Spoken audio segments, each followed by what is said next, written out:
Anda bisa lihat bagaimana orang yang menjadi calon gubernur di DKI Jakarta yang berpotensi memenangkan pilkada gugur hanya gara-gara partai-partai yang memiliki kursi membajak demokrasi.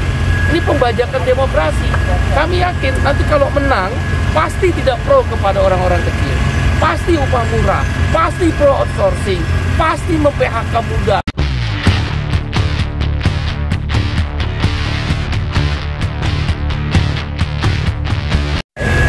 Pada hari ini Partai Buruh dan KSPI kembali melakukan aksi di Mahkamah Konstitusi. Ada dua isu yang diangkat dalam aksi pada hari ini. Yang pertama adalah terkait dengan judicial review Undang-Undang Pilkada. Yang kedua adalah terkait dengan menunggu keputusan judicial review Omnibus Law Undang-Undang Pilkada. Pada hari ini masa sekitar 200-an orang dari Jabodetabek, dan ini hanyalah sekali lagi mengingatkan kepada hakim Mahkamah Konstitusi bahwa dalam mengambil keputusan terhadap dua isu tersebut harus ditingkatkan. Terkait dengan undang-undang pilkada yang dapat judicial review oleh partai ini adalah bahwa dalam undang-undang yang terkait dengan pilkada hanya partai yang mempunyai kursi yang boleh mengajukan calon kepala daerah. Ini berarti tidak adil. Bagaimana dengan partai yang tidak memiliki kursi atau kita kenal dengan partai non-sip, tidak ada anggota DPRD-nya, padahal dari jumlah suara relatif lumayan, bahkan katakan besar.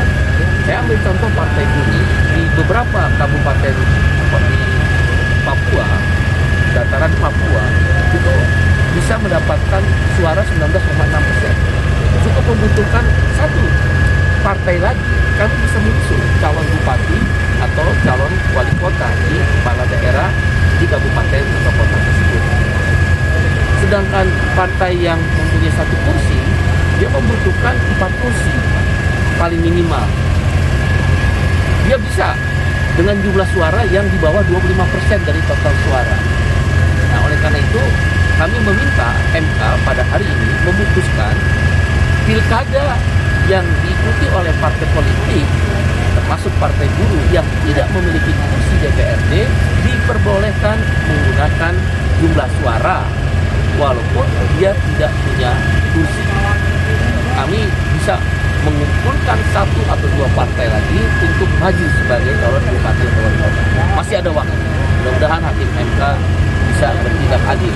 Sebenarnya sudah ada keputusan MK, 2 keputusan MK yang menyatakan partai non-sit atau tidak memiliki kursi DPRD boleh mengajukan calon bupati atau wali kota atau wakilnya sepanjang dia memenuhi syarat 25% dari total suara. Tapi undang-undang pilkada yang sekarang ini menghapuskan keputusan MK ini.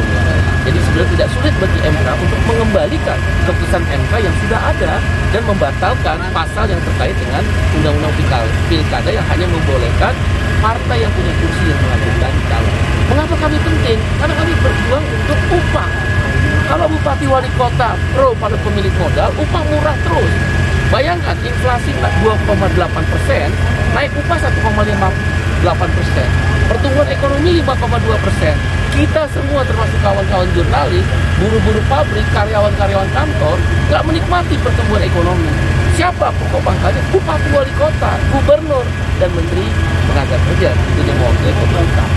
Sehingga kami berkepentingan termasuk hubungan kerja. Jadi jangan dipikir seolah-olah partai buruh hanya rebut kekuasaan. Anda bisa lihat bagaimana orang yang menjadi calon gubernur di DKI Jakarta yang berpotensi memenangkan pilkada gugur hanya gara-gara partai-partai yang memiliki kursi membajak demokrasi. Ini pembajakan demokrasi. Kami yakin nanti kalau menang pasti tidak pro kepada orang-orang kecil, pasti upah murah, pasti pro outsourcing, pasti mem-PHK muda. Sehingga bagi buruh, bagi rakyat kelas pekerja, petani, termasuk jurnalis, kita semua penting di dalam pilkada ini untuk memastikan calon berpihak pada orang-orang kecil. Ini tuntutan yang pertama. Tuntutan kedua, mungkin dalam waktu dekat ini terlalu berlama-lama nih. Jangan-jangan hanya menunggu habis masa jabatan Bapak Presiden Jokowi untuk MK tidak berani memutuskan tentang Omnibus Law. Jadi semua orang takut dengan presiden. Ada apa dengan ini, negeri ini? Demokrasi dibajak, demokrasi digadaikan hanya untuk kepentingan, ketakutan, dan rasa tidak berani untuk bersikap lebih adil. Sehingga outsourcing sekarang bebas, upah murah, kemudian karyawan kontrak dipanggil tanpa periode seumur hidup, outsourcing seumur hidup, buruh perempuan yang ambil cuti haid, cuti melahirkan tidak ada kepastian upah. Karena itu kita tunggu MK, mudah-mudahan sebelum berakhir masa jabatan pemerintahan yang sekarang sudah mengeluarkan keputusan tentang judicial review yang diminta oleh Partai Buruh dan KSPI agar dikabulkan pembatalan atau pencabutan terhadap beberapa pasal uji material. Antara lain upah murah, cabut, tolak outsourcing, cabut, kemudian karyawan kontrak harus ada periode supaya nanti kita diangkat karyawan tetap. Sekarang nggak ada orang diangkat karyawan tetap, semua karyawan kontrak, bahkan karyawan magang. Ini berbahaya buat kita semua, bukan buat mereka, para pejabat-pejabat. Kemudian tentang cuti yang seharusnya 6 tahun kita kerja, boleh dapat cuti 2 bulan. 2 bulan itu seharusnya kita dapat cuti. Di Eropa, di negara-negara maju, negara industri, kalau istri melahirkan, bahkan suami dapat cuti 3 bulan. Itu biasa, musim semi juga dapat cuti.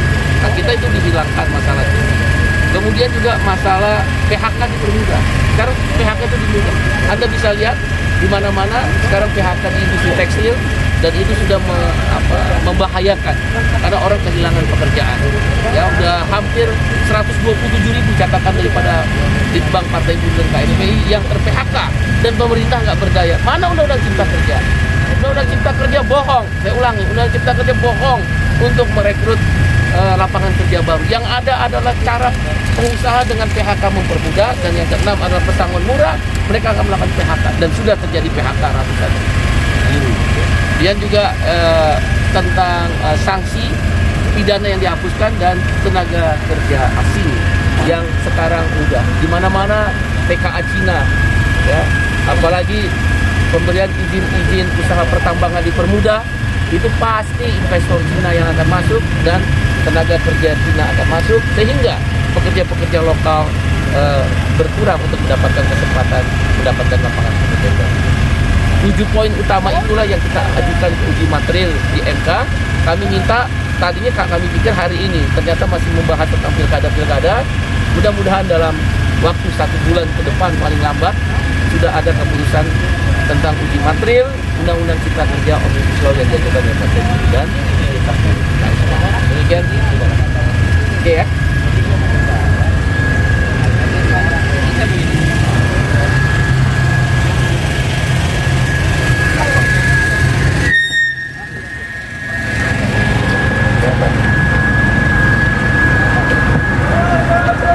Cek 1 2